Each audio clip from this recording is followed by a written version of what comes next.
They say the people closest to you are the ones who can hurt you the most. I thought I knew him. I thought I could trust him. But what I discovered turned my world upside down because the man I loved was living a double life, and I was about to find out the truth in the most shocking way possible. My name is Evelyn Hart.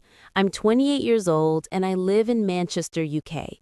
I've always been the kind of woman who wears her heart on her sleeve, who trusts too easily, who believes that love can fix anything. And maybe that's why my story hurts so much, because the man I gave everything to wasn't the man I thought he was. I met Julian on a rainy afternoon in a coffee shop. He had this charming smile, the kind that could warm you even on the coldest day. We started talking, and before I knew it, hours had passed. He made me laugh, made me feel seen in a way no one had before. That first conversation felt like destiny, like fate had finally introduced me to the man I was supposed to spend my life with. We started dating, and it was like living in a dream. Julian was attentive, thoughtful, always surprising me with little things: flowers, handwritten notes, late-night drives. My friends would tease me, saying he was too good to be true, and maybe they were right, but I ignored them. I wanted to believe in him, in us. For nearly a year, everything felt perfect. He met my parents, charmed my friends, even started talking about the future. He told me he wanted us to move in together, maybe even get engaged soon. My heart was full, my hopes high. But then, little cracks started to show. It began with late-night phone calls he wouldn't answer in front of me. Then there were work trips that came up suddenly, lasting days at a time. He'd come back exhausted, avoiding questions with a kiss on my forehead or a quick joke. At first, I told myself not to overthink, but deep down, something fell off.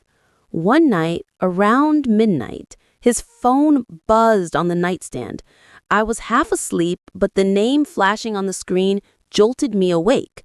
My stomach dropped. I froze, staring at that glowing screen. My mind spun with questions. Who was she? Why the heart? Why was she texting at midnight? Julian woke up, snatched the phone quickly, and muttered something about it being a colleague joke. But his face, his eyes, they told me otherwise. My trust began to crumble that night, though I didn't want to admit it. I tried to ignore it, but the signs kept piling up. Strange receipts in his jacket pocket, restaurants I'd never been to, hotel bookings I hadn't heard of, excuses that didn't add up, a cologne scent that wasn't his. My heart told me the truth, but my mind kept fighting it. Finally, I couldn't take it anymore. One weekend when Julian said he had to go out of town for business, I decided to follow him. My hands were shaking as I drove behind his car, keeping a distance, praying I was wrong. But when he pulled up outside a small townhouse on the other side of the city, my world shattered.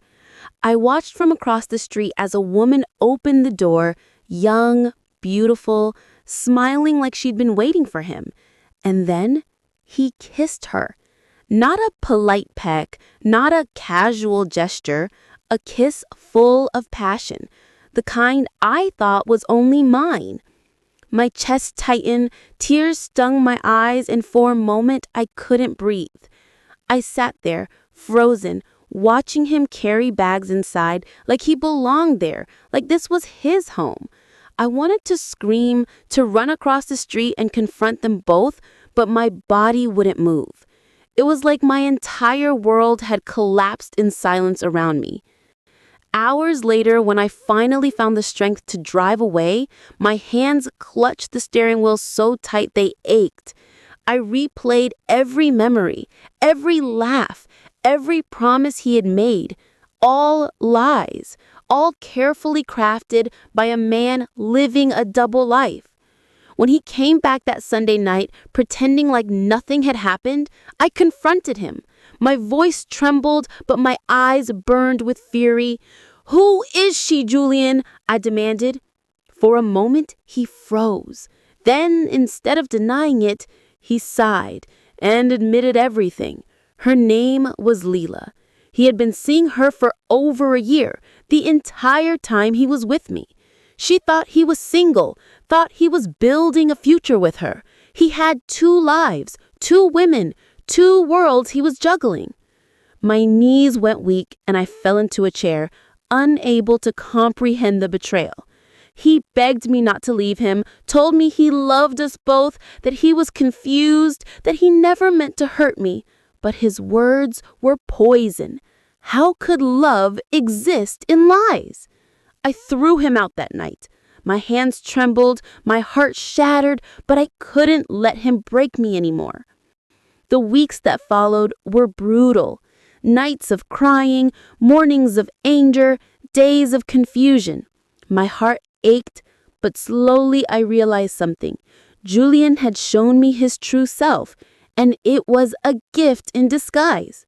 I had escaped a man who never deserved me, who never valued honesty, who thought love could be split between lies. Months later, I heard he tried to keep both lives going until Leela found out too. She left him just like I did. And Julian, he ended up alone, drowning in the wreckage of the lies he had built. As for me, I rebuilt myself piece by piece.